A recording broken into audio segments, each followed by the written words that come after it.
Welcome back to another episode of Quick Picks with the Geek. I am your host, Bro Power the Geek.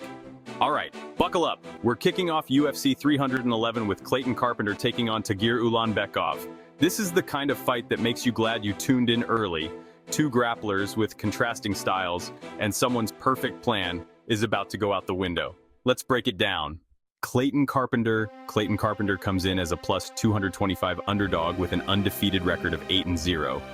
Now let me tell you, this guy does not believe in building decisions. He's all about renovations via elbows and rear naked chokes.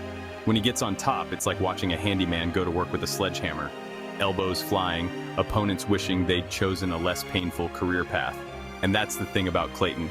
He's not here for a day job. His boxing is good, he's explosive, and he's got that athleticism that lets him get away with charging in like he's trying to tackle the last donut at the breakfast table.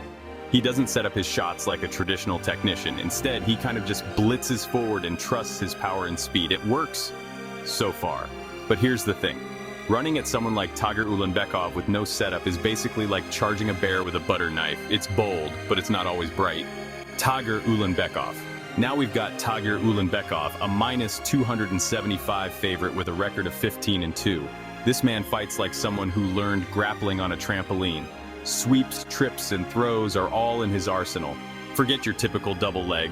Tagir's here to hit you with the kind of wrestling that makes you wonder what part of Dagestan they're teaching these techniques in. Tagir's top pressure is like having a piano dropped on your chest, except the piano is whispering in Russian about how you're never getting up. He's smart too. His fight IQ is through the roof. He'll start out striking, feel you out, and just when you think you're in a kickboxing match, boom, your legs are up in the air and you're on your back wondering what just happened. And don't sleep on his striking. He's got some nice straight punches, decent kicks, and enough pop on his shots to make you think twice about closing the distance. You can tell Tagir doesn't just fight to win. He fights to control, and control is the name of the game here. So, who wins? This fight is about takedowns, period. It's a bit like musical chairs, but instead of music, it's takedown attempts, and whoever gets to sit on top position wins. Clayton has that explosive style that can absolutely cause problems for someone like Tagir.